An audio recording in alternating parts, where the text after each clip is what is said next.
Fred Ricciani of TSC News and Sports Courier, here to recap WrestleMania 37, Night 2, from top to bottom. Also here to take some of your questions, your comments, live on the air.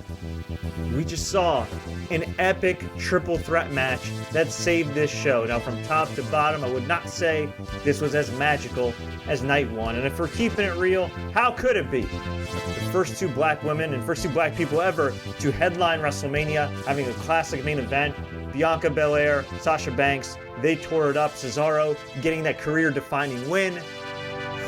Night 2 had a lot to live up to, but there were some notable improvements and there were some notable downgrades. Now, one of the improvements was the weather. We got the debut of the sun at Raymond James Stadium during WrestleMania. That was pretty cool. The weather complied. The wind seemed to comply. That was awesome. And the show ended, a little before 11:30 Eastern Standard Time, which is sooner than it ended the other night. Although, in fairness to WWE and Raymond James Stadium, well, they kind of had a bit of an hour-long rain delay last night. Not the case tonight, but we're going to start with the big news. We're going to start with the news that everybody's buzzing about, and then we'll go through the rest of the card. Roman freaking Reigns is still your WWE Universal Champion. And by the way, real quickly too, if you're new here, please, or if you've been here before, please feel free to like this video, share this with all your friends. If you're listening after the fact on the podcast, a subscription is greatly appreciated. It's completely free. Either way, I appreciate you guys checking us out. So we had an epic triple threat match between Roman Reigns, Daniel Bryan, and Edge. And I'm not going to lie, I was not really feeling this at first as far as like a build. It just felt very random, right? Like there were memes all over the place too. The memes were great. It was like Godzilla versus King Kong versus Daniel Bryan. Batman versus Superman versus Daniel Bryan. Daniel Bryan's just randomly inserted into this. But in the last couple of weeks, the promos have been so strong for this. The character work has been great. All three of these guys have an incredible comeback story. Roman Reigns coming back from leukemia twice. Edge from a career-ending neck injury. Bryan from a career-ending concussion and other injuries. For those guys to come back to be in that ring at the grandest stage, epic. Epic. Edge being a heel, kind of weird to me because he's still on the comeback trail, especially because tonight he got cheered more than Bryan and more than Reigns. The crowd did the yes chants, but they were firmly behind Edge, which is pretty interesting. They were totally booing Reigns, which for once WWE wanted that to happen because now he's officially a heel. And my God, these guys just had an incredible matchup. Just an insane frenetic pace. Reigns came out, got the epic pyro and 8K camera treatment. I believe he was the only wrestler to get the 8K treatment. Either that or my Peacock app was just buffering, and didn't show the 8K enough. I don't know. Peacock app needs work, man. I had to refresh 1,000 times just to get it to remotely HD quality. I got really fast gigabit internet. It worked fine on my PC, but on my new Sony TV, on my PS4, on my PS5, mixed results. They got to get their ish together. Hopefully it'll be better for the next pay-per-view titled WrestleMania Backlash. I'm not kidding. WrestleMania Backlash. Okay. Whatever.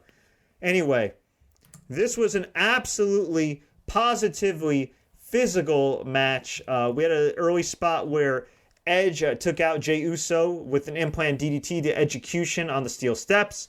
Jey Uso was carried out. Reigns was booed pretty soundly. Bryan got a near fall on Reigns with the yes kick. He locked in the yes lock before Edge broke it up. Then Bryan got Edge in the yes lock, but Roman Reigns broke it up. Reigns then powerbombed Bryan on Edge and threw Bryan outside. Reigns powerbombed Bryan through the announcer's table. Edge speared Reigns off of the freaking steps. That was pretty freaking cool. There was an epic spot where back in the ring, Edge locked in a crossface on Reigns. And then Bryan locked in his crossface at the same time, and he's saying, "You gotta go. No, you let go. No, you get." And it's just like intense. Like, if there's one thing I could say about this match, I mean, I could say a lot of things, but there's one thing I say: intense. Like, it's not just the fact that like these guys were going through it was an insane pace, but it was just intense, and it wasn't like intense in their time got cut, they got to rush. Peacock has certain restrictions or the pay-per-view window. Like, no, this was like, how do I put it? it was real. It felt real. It was like three dudes desperate to get the win as soon as possible and as violent of a manner as possible. And it was great. This was like, I don't like triple threats anymore because we see way too many of them. We see way too many multi-man matches. But this was like the modern era in recent years of like a great multi-person match. Just like the sense of urgency. It was awesome. Some people may not like the fact that there was a point in time where Reigns was just on the outside, where Edge and Bryan were taking each other out and he could have almost lost his title. But other than that, I mean, really, like the intensity was turned up. The psychology was excellent. So they argue, and then Bryan ground and pounds Edge in anger, or pound and ground, as Michael Cole would ridiculously say. Bryan then stomped out Edge, went for the running knee, but Edge hit a spear. He then hit a spear on Reigns. Epic near fall. 1, 2, no. Bryan pulled out the referee because, again, the whole point of this match is to show how desperate these three men are to win and be the top guy. Awesome. Edge went crazy. He attacked Bryan and Reigns with the steel chair. Edge set up concerto spots for Reigns and Bryan, which super dangerous. Now, granted, I think since these guys are super professional, they were able to do this safely, but the margin of error is insane. If you don't know what a concerto is, kids, for you youngins out there, it's the old Edge finisher, or kind of finisher. He used to do it with Christian, where it was two steel chairs, and they'd hit a guy at the same time with two steel chairs. This was back in the CTE Attitude Era, when they didn't care about concussions, and then pretended not to know what concussions were. But this version was steel chair underneath the guy's head, take a steel chair, hit a guy with it. And so, damn. He hit a concerto on Bryan, and then he was going to do one on Reigns. Jey Uso came back.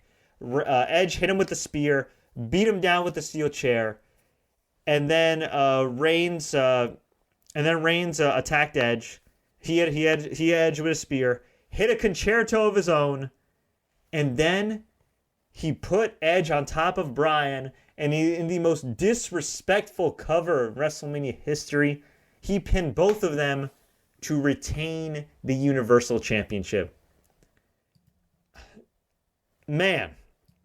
I mean, on one hand, what a heel. On the other hand, I mean, this guy came off like the coolest man alive. I mean, just a badass dude, tatted up, destroyed both guys, pinned him at the same time. Roman Reigns is the man. He got the job done, and pyro hit. That was that. Roman Reigns, still your Universal Champion. And I'm not going to lie, I wasn't that excited for Edge versus Roman Reigns. I'm really looking forward to Edge versus Roman Reigns down the road. And I really think that will be one hell of a match, and it'll be an absolute crime if these guys wrestle each other again without a crowd. Screw it. Book a rematch. This match was great. This match is great. Book a rematch at SummerSlam, whatever you want to do.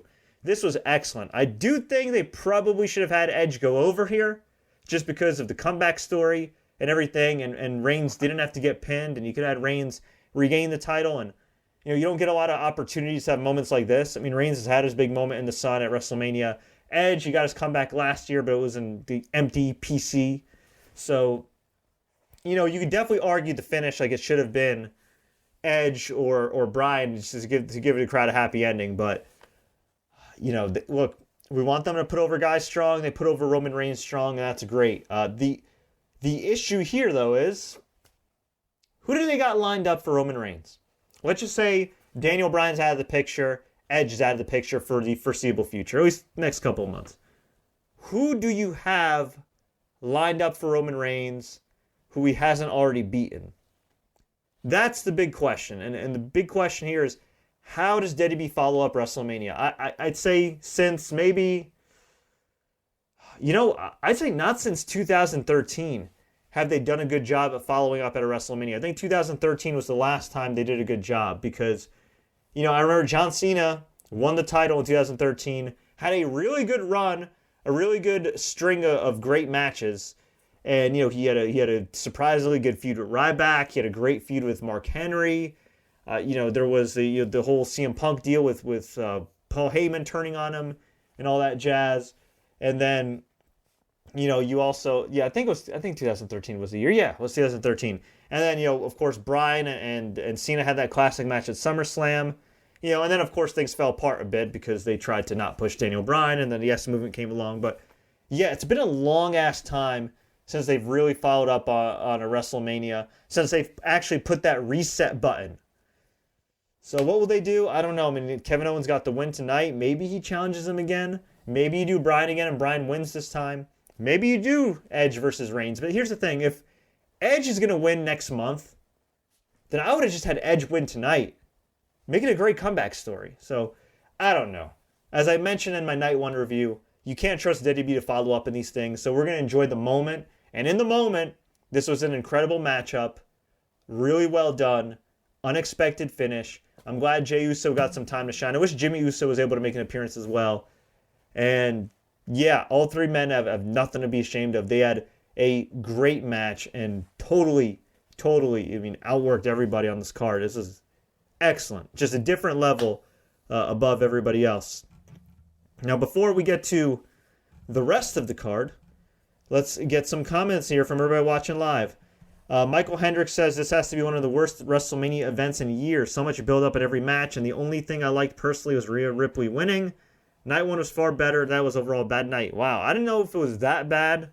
There were definitely some things that left a bad taste in my mouth, but yeah, that's a strong opinion there, but hey, you're entitled to it.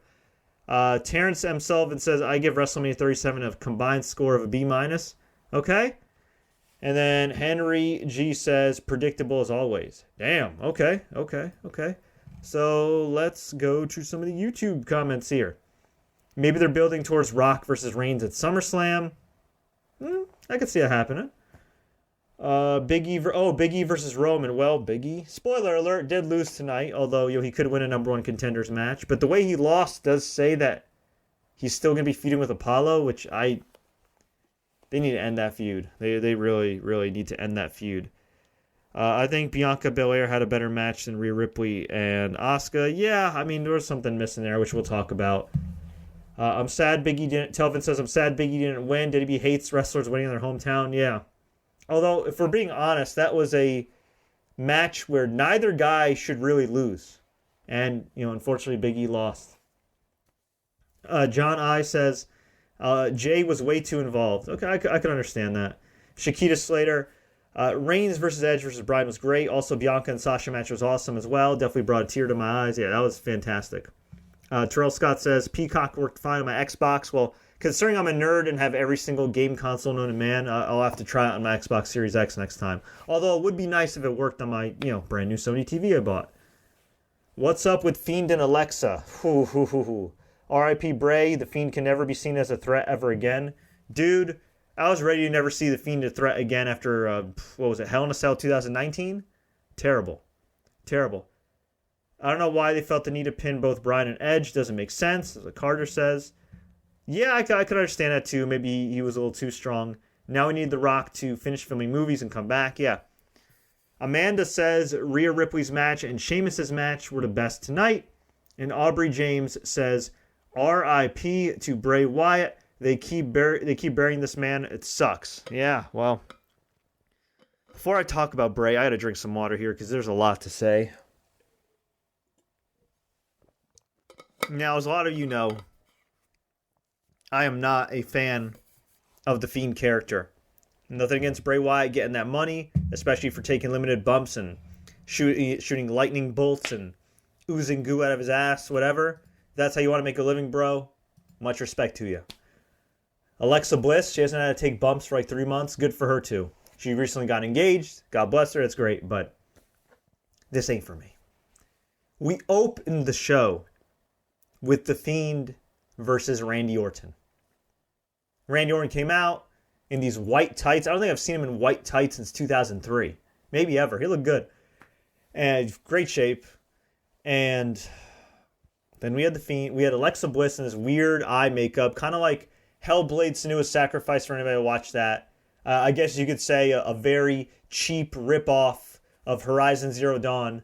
I'm trying to think of some other gothic-y or interesting games of face paints and stuff. Probably those two. It's like if Hellblade and Horizon Zero Dawn had a bastard child, to be Alexa Bliss. So she came out. There was a giant box, which Michael Cole, I cannot stand this man. A jack-in-the-box-like structure. It's a box. It's a box. Not a box-like structure. A box. A box. Anyway. So Alexa's tuning this box. And the Fiend comes out. And he's magically healed from all his burns. So all those promo pictures of him being burnt to a crisp are done for. He's actually back. He's got a makeover. His mask is like a little more white and pale, if you can believe that. Back in his old gear, sort of. It looked like they were covering even more of his physique, which I don't know if the guy gained weight. It looked like he actually lost weight. Some people say he gained weight. I thought he lost some weight.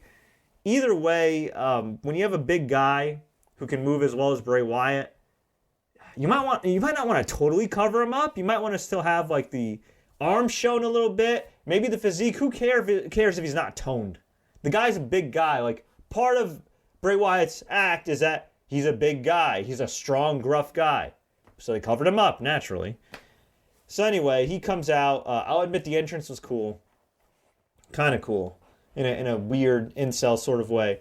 And then they proceed to have a wrestling match with red lighting.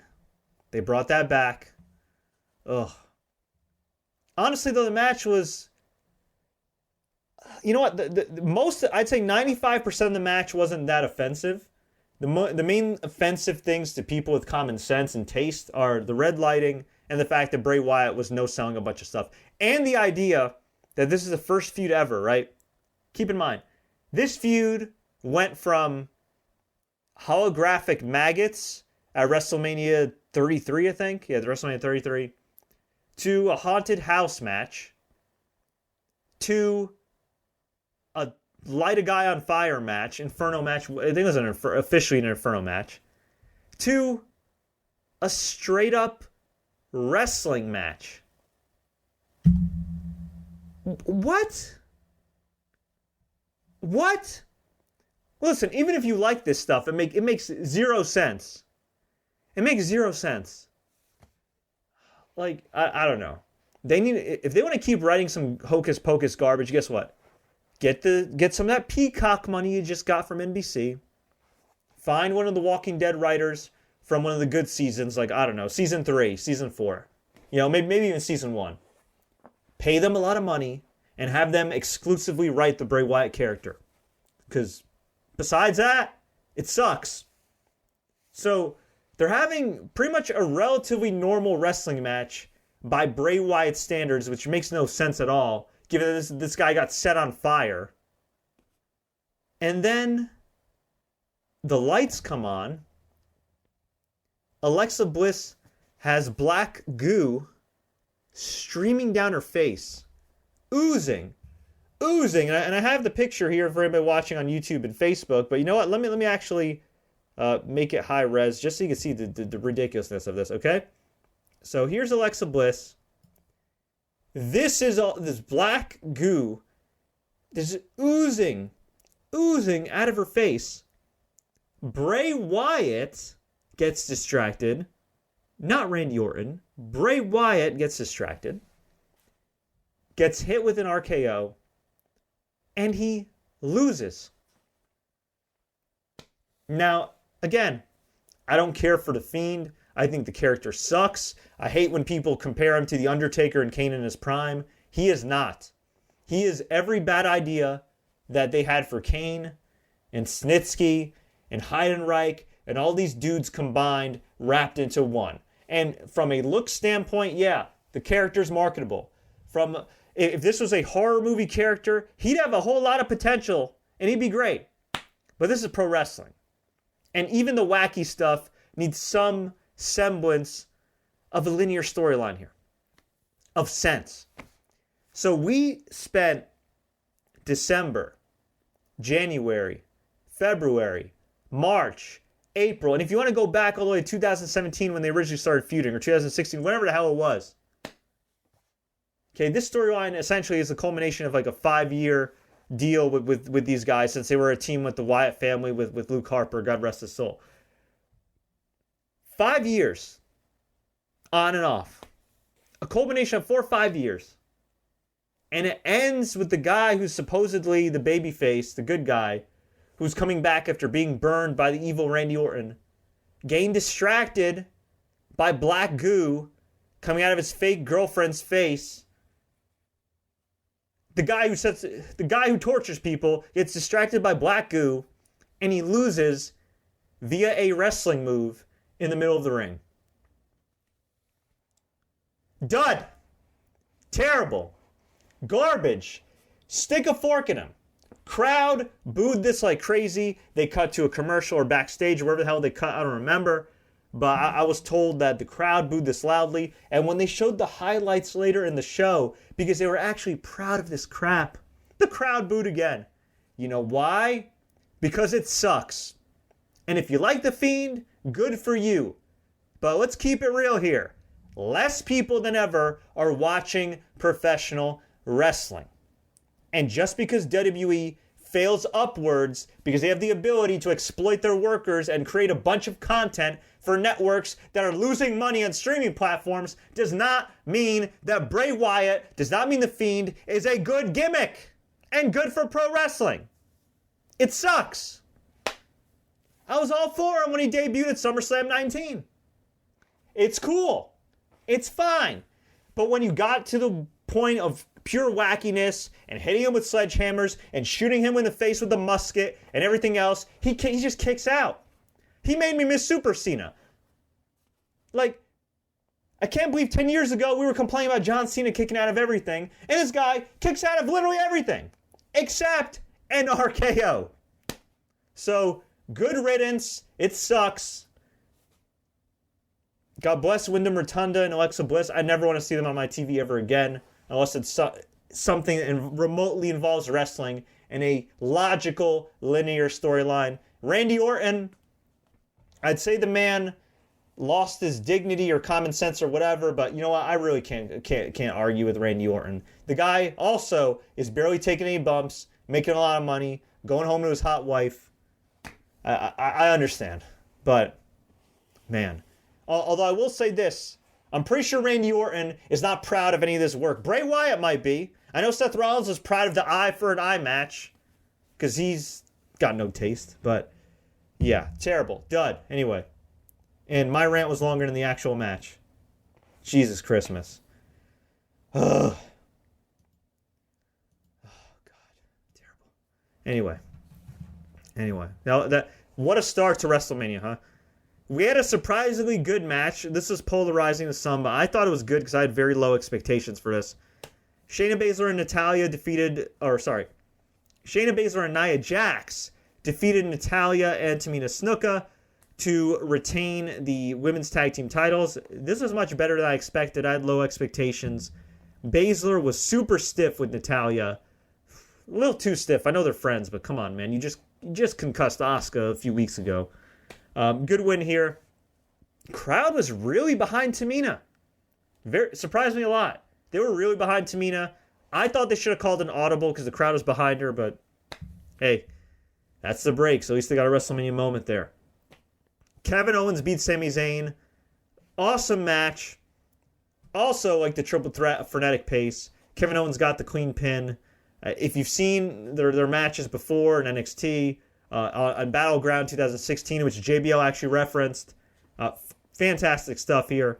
After the match, Logan Paul shoved Sami Zayn and then celebrated with Kevin Owens, only to take a stunner. And I gotta say, he sold the stunner pretty well. So, there you go. We had Sheamus beat Riddle to win the United States title for a third time. I feel like they're trolling Sheamus because he's literally only an IC title away from being a Grand Slam champion. And he can't be a Grand Slam champion without winning the IC title. So naturally, they put him in the US title match. Now, I'm not the biggest fan of the Riddle character. I am not a huge fan of really prominently using Riddle right now because if you don't know, he's still involved in a lawsuit where he's accused of sexual assault. Now, WWE has pretty much stated they believe him. So I guess you should push him if you believe him. But it doesn't make it any less weird, to say the least. Either way, objectively speaking, they had a really hard-hitting, physical matchup. This was a banger. Sheamus, say what you want about the guy.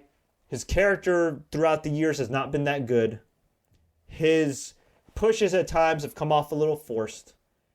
His matches are very stiff, unnecessarily stiff sometimes. But I gotta say, when it's all said and done, Sheamus will be remembered as one of the most underrated great workers of his generation. Straight up. He can't control the booking of his character. He might not be The Rock on promos, but great wrestler. Great wrestler. Even some veterans don't seem to like him, but he's had great matches for years and years and years and years, and this was no different. So kudos to Sheamus for the win. Epic finish. The bro went for a springboard moonsault. Mid-moonsault, Sheamus hit him with the Brogue Kick. That looked awesome. 1, 2, 3. He's the new United States champion. I'm not saying the dude should get a world title run, but U.S. title, I'm down with that. That was cool.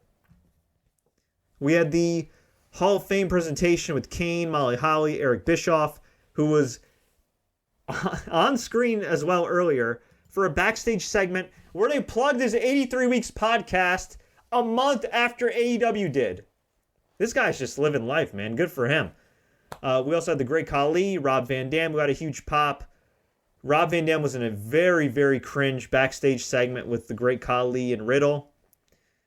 I can only imagine Rob Van Dam high as a kite just looking at Riddle saying, bro, it's a Dollar Tree version of me. Just terrible. But RVD did get a big pop, and I'd like to see him back. Maybe we will one day. So, yeah, the Hall of Fame presentation. Ozzy Osbourne was out there physically. Oh, well. And then we had the Warrior Award winner, Rich Herring, longtime WWE employee. That was cool. We had a very physical Nigerian drum fight where Apollo Crews, with the help of Baba Tunde, a.k.a. Daba Kato of Raw Underground, a.k.a. now an unidentified man, helped defeat him. So Apollo Crews beat Big E with the help of Baba Daba Kato Tunde, unidentified guy. Very physical match. I had some problems with this match, though. So, first things first, Big E comes out with Wale. Great entrance, although a lot of my native DC friends from the actual DC, Washington, D.C., do not like Wale. They tell me he's a poser, so I'll take their word for it, although I tend to like his music. Greg Hamilton introduced him as iconic and legendary. Now, with all due respect to Wale, he does pay respects to wrestling, and he does put out some good music. He is not iconic. He is not legendary. He's not that good. I don't think he'd even say that. And if he does, well, good for him. You need that confidence, I guess. Big E is the hometown guy. He's being groomed for a Universal title run. So he loses. Apollo Crews can't afford to lose, so he's also put in a match with a guy who's beaten him multiple times who can't afford to lose. Looks-wise, Apollo Crews looks great. I love the tights. I love the embracing of his Nigerian heritage. That's awesome. The accent I'm a little mixed on. From what I understand, he did say in a promo that he was suppressing his accent to fit in, so I guess that makes storyline sense. He's really polarizing. I got a number of friends who are black who are like, eh. Got a few other friends that are like, yeah. So I'll leave it up to them and black people and what they think of this gimmick. I'd say it's a little awkward, but I am happy for Apollo. He's getting a chance to shine. He looks great. He looked good in this match. But this was just wacky. They had gongs. They had actual drums when Samoa Joe said, we don't have drums here. Well, they had drums. And they proceeded to use kendo sticks. Kendo sticks. Aren't kendo sticks made of bamboo, which I don't think is in Nigeria? I could be wrong. They use steel steps. I don't know if steel steps are prominent in Nigeria. I guess if there's pro wrestling there, they do. I mean, every pro wrestling promotion has steel steps, right? So in theory, that's Nigerian. And then, yeah, it was wacky. It was wacky. They used tables, which is seen in any WWE match, but a lot of interesting spots here. Guys got put through tables. They used the steel chaps. They used the gong at one point, the cymbals, the drums. But it was a lot of kendo stick shots. Big E, of course, did his flying spear through the ropes, which is just scary as hell. And at the end, Big E looked like he was going to win until Babatunde came out, beat the hell out of him. Apollo Crews got the pin, 1, 2, 3. He's your new Intercontinental Champion. I'm happy for Apollo Crews, but this feud needs to end. And if Big E is going to graduate to the world title level, this feud needed to end the right way. And the right way is Apollo Crews in a match with weapons, pinning Big E as clean as you can in a no DQ match. I don't think you needed Babatunde there. That's just me. I'm fine he's on the main roster. Good for him. But I really think they needed to end this feud. Now maybe they'll do a follow-up on SmackDown where Big E earns a title shot and then he pins Apollo Crews in a number one contenders match. I guess you could do that, but that kind of defeats the purpose. Either way, if we're just enjoying the moment, match was really good, even though it was kind of wacky. Apollo Crews gets a big WrestleMania moment after being on the main roster for 5.5 years, just languishing. Hopefully this gimmick sticks as far as giving him some success.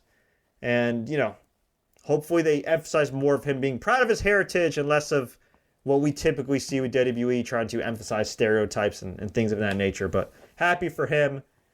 Poor Big E, though. 0-4 in WrestleMania, just like Sasha Banks. Him and Sasha, I believe, are a combined 0-11 at WrestleMania. Oof. Rhea Ripley came out with... What the hell? Sorry, somebody's asking me a question here.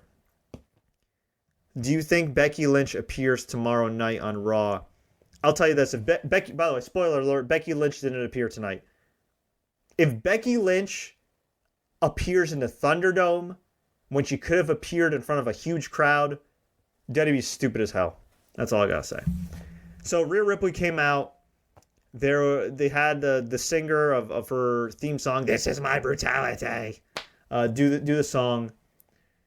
Look, far be it from me to judge anybody's musical ability, but she was not that good, and this was cringe. This wasn't downstate cringe when Cody Rhodes came out in that AEW pay-per-view when they were like adrenaline and muscle. Blah, blah, blah. No, this wasn't that bad, but it wasn't good either. It was a very low bar. They also at the beginning of the show had the new voice of country music sing a song, or she sang "America the Beautiful." I don't know. I've never heard of this woman. I don't know her name. It doesn't really matter what her name is, as The Rock would say. She didn't do a bad America the Beautiful, but it was like a very subdued, quaint America the Beautiful that you hear at like a very low-key like bar or something, or chill club, you know what I mean? Just somebody playing or around the campfire. It was not a WrestleMania worthy America the Beautiful. We peaked with BB Rexa. That's all I gotta say. We peaked with BB. They needed to pay her for night 2. They were so cheap. Anyway, so Rhea Ripley came out. Asuka came out. Really good match. Ripley won clean with the Riptide.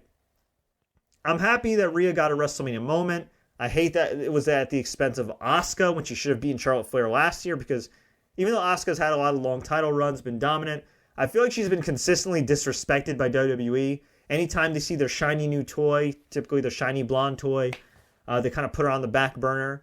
So from that standpoint, it's kind of sad to see her lose. But look, she's a great worker. She's a great wrestler. She's going to stay over. The only thing I didn't really like is just the build. Like, Rhea Ripley just comes out, challenges Asuka, and that's it. There wasn't a qualifying match or something. I'm not saying Rhea Ripley had to earn her spot, brother, but at least just win a qualifier, a gauntlet, a battle royal, whatever. But yeah, it was a good match. Not flat, but not like the, oh my God, match I thought we'd see. But, there's always time for rematch. I think also, too, the crowd, just saw a freaking Nigerian drum fight, which was insanely physical. And also, too, Rhea Ripley, barely been on the main roster, so naturally not everybody gonna react that loudly. We had Bayley interrupt Hulk Hogan and Titus O'Neil for Pyro. She got her Pyro, so I'm happy Bayley appeared on air. And this was the point where I thought, okay, we're going to get Becky, and if we're not going to get Becky, we're going to get Charlotte or Ronda. And we got neither. We got the Bella Twins, who are great, and Bayley has always wanted to work with the Bella Twins. But this was just wacky because Bella Twins came out. Bayley said, hey, John Cena's not here. They punched her and threw her down the ramp, and the crowd booed the Bellas. Yeah, that backfired. Also, Hulk Hogan and Titus O'Neil came out in pirate outfits, and Hulk Hogan said, my brothers. Listen, Terry, you're a racist. Stop it. Get off my TV. Take a week off. Quit the business. Go back to selling crappy drinks and food at your stupid tiki bar in Tampa. All right? Enough. And if you want, maybe go bathe in that toxic sludge pond that they have. That's going great right now. Anyway, so overall, and then of course we had the main event, which was not a lame event at all. Great match. Roman Reigns beat Edge and Bryan, as I recapped at the top of the show. So overall, I gotta say, night one, not nearly as great from top to bottom as, or night two was not nearly as great as top to bottom of night one, but still, a really good show. Normally you remember how an event ended, and this ended strong with a great match. So yeah, I gotta give this a thumbs up. If I had to go through match by match and recommend what you really should see if you missed this show, like really need to see, Owens and Zayn was really awesome. Women's tag team match was interesting for the crowd reactions, but you could probably skip that. Sheamus and Riddle was awesome. Apollo and Big E was a spectacle. And the main event was an absolute banger. So, yeah, I'd give it a thumbs up. And overall, I think like Terrence Sullivan said, I'd probably give the overall weekend like a B-. And I think, the Fiend stuff definitely dragged it down. The tag team turmoil dragged it down. The wacky interference with the Nigerian drum fight and it being just a Nigerian drum fight, I think bogged it down a little bit. They did miss some opportunities, I think. Well, they did put over Cesaro and Bianca, and that's all great. I do think they could have put over the Riot Squad or Naomi and Lana and had them win the tag titles. Naomi's always been more over than her push. She's so underrated. The Riot Squad's super underrated. But, all things considered, if you take out the Fiend stuff, like, hell of a weekend. Gonna be unfortunate that we're going back to the Thunderdome, though. That I'm not looking forward to with the virtual fans and the piped-in crowd noise. But, hey, kudos to WWE production team. They did a hell of a job. Other than the director and Kevin Dunn, you guys are scumbags and you should lose your jobs because you cut the camera way too many times. Too many camera cuts. It's disgusting. Quit the business. You suck. Other than that, thumbs up. So, let's go to the live stream comments here. Telvin says, skip the first match. You'll be good. Terrell Scott says, which does Fred dislike more, the Fiend gimmick or Hulk Hogan? Hulk Hogan, because Hulk Hogan's a racist in real life, and by all accounts, Bray Wyatt's a very nice man in real life. Hogan should go to AEW. Oh, God. Anybody think Ronda's coming back soon? Yeah, she is. Nick Khan, the WWE executive, I believe did say in an interview that she is coming back very soon. 219 Sosa says, I love your Instagram. Thank you, bro. Much appreciated. I think they're teasing a breakup with Alexa and The Fiend. Well, why don't they just do the breakup then? Maybe it is the breakup. I don't know. Maybe Alexa will turn on The Fiend. I think she already did. What are we doing here, guys? I wonder when Jimmy Uso is going to come back. Yeah, me too. Who would have thought? Jimmy Uso was always the more charismatic dude, too, of the two. And Jey Uso just became a breakout star. He's awesome. Shout out to him. By the way, Jey won the Andre Royal Rumble. The Andre the Giant Memorial Battle Royal. Easy for me to say. And the Dirty Dogs, Ziggler and Rude, retained the SmackDown tag titles on SmackDown. So, there's that. Michael Rinsberg says the head of the table wins again. Amanda H. says that country singer sucks. Yeah, she was not very good. The Fiend belongs in the WCW Dungeon of Doom. Yeah. Reigns turning heel was the best thing for him. I absolutely agree with that. I just wish they did it 5-6 years ago. He could have been a huge babyface by now, but oh well. Deborah Oxtail says Night 1 reigns supreme. That opening match was trash, though. Yeah. Brian Barry says that was some DC Comics crap. That was ridiculous. Way worse than DC Comics, man. I mean, it's... Oh, God. I don't know. It's like Bruce Pritchard hasn't read a comic book in 30 years. I don't know. Just brutal. Absolutely brutal. Maybe we'll get some surprise returns tomorrow. Yeah, I guess they got to save some stuff for Raw But I don't know. I think, you have the crowd there for once. Might as well use it. But yeah, I agree with you there. They probably will have some returns and everything. But if Becky Lynch was ready to return, why not? This is interesting though. Lance Storm says he tweeted out, the WWE Champion's a heel, the Universal Champion's a heel, IC Champion's a heel, United States Champion's a heel, Raw Tag Team Champions are heels, SmackDown Tag Team Champions are heels, Women's Tag Team Champions a heel, and the Raw Women's Champion's a heel. The only champion that's a babyface is the SmackDown Women's Champion, Bianca Belair. That's crazy. Yeah. That is a oh man. That is a little much. I agree. By the way, as I mentioned before, WrestleMania Backlash is going to be on May 16th. So that'll be cool there. I'm just trying to see if there's any last minute updates that came up before we hop off. Not really. I'll say this. Definitely a changing of the guard, though, which I really do like. I like the fact that, not since really WrestleMania 21 do we have two new stars made, or in theory made. Rhea Ripley, Bianca Belair, kind of like Batista and John Cena. I love it. Also, BB Rexa did post a picture of her hugging Hulk Hogan, which was very unfortunate. Very, very unfortunate. And in the background, there's a literal sign that says, "Do not slap your leg." That was hilarious. That was pretty hilarious. I should also mention that when Edge and Bryan had the crossface locked in on Reigns, a steel chair was also around Reigns' face. So, just epic. So yeah, overall, thumbs up weekend. Thumbs up show. Heels definitely rule the world. Carter says, it looks like I'm going back to not watching WWE. It's truly unwatchable without fans. You know what, man? Anything non-pay-per-view WWE has had in recent months has been brutal for the most part, other than Bobby Lashley winning the world title. It's been pretty freaking brutal. I agree with you. And Bad Bunny. Bad Bunny's been kind of fun. But I agree. It's all about the follow-up now. Are they going to go back to the same crappy WWE that's all over the place? Or are they really turning a tide or a riptide here? That remains to be seen. I'm very skeptical. I mean, look, this weekend is the first time I've gone on TSC and talked about wrestling on YouTube and Facebook in roughly 3 months. Not since Royal Rumble. So that should tell you something. And I'm somebody that's been covering wrestling for years, interviewed wrestlers.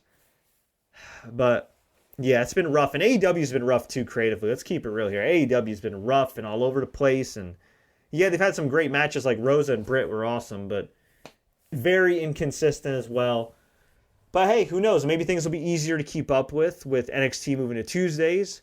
Maybe they'll be structured a little bit better. They'll get rid of some of the stupid, silly stuff like Johnny Gargano and all that crap. And now Tommaso Ciampa looks like a normal adult again, or a relatively normal adult again. Maybe they'll put Walter on TV more because he's incredible. And who knows? Maybe this might be the start of something good, but look, in recent years, we've seen WWE terrible at following up great moments. So, in the meantime, I'm just going to enjoy the moment. And in the moment, WrestleMania weekend was overall a success. But I want to hear from you. What did you think about WrestleMania? Did you love it? Did you hate it? What night did you like better? Let me know. Leave a comment below if you enjoyed this review. Like, share. Don't forget to subscribe and turn on notifications for more updates like this. If you're a football fan, an MMA fan, we got you covered because we still got the NFL draft coming up. I got a lot of Pro Day videos coming up. We got Bellator coming up. Hell, we got the Jake Paul and Ben Askren fight coming up. We'll be covering that. And of course, WrestleMania Backlash. I missed you guys, so yes, I'll be back talking some more wrestling more often, unless they do some stupid things again like The Fiend and swamp matches and lighting people on fire or putting them in a jack-in-the-box like structure. Damn you, Michael Cole. Oof. Until next time, everybody, as always, stay safe and enjoy the matches. And somebody said here, Mr. Loki said, cover New Japan Pro Wrestling. New Japan's been having a rough stretch too, bro. They really have. Screwed over my boy Ibushi. Screwed over Naito and Tanahashi. Giving the title to Will Ospreay, who's an absolute dunce who, allegedly booked a predator and blacklisted a woman from various wrestling cards. Just, yeah, I don't know. Listen, new rule for 2021. Stop booking and rewarding scumbag behavior. Cool? Also, on a lighter note, stop booking nonsensical storylines. Give fans the matches they want to see, logical storylines, and make it make sense. That's all. It's not that hard. It's not that hard. Love you guys. Thank you so much. Until next time, as always, enjoy the matches and good freaking riddance. Woo! Facebook, thanks so much.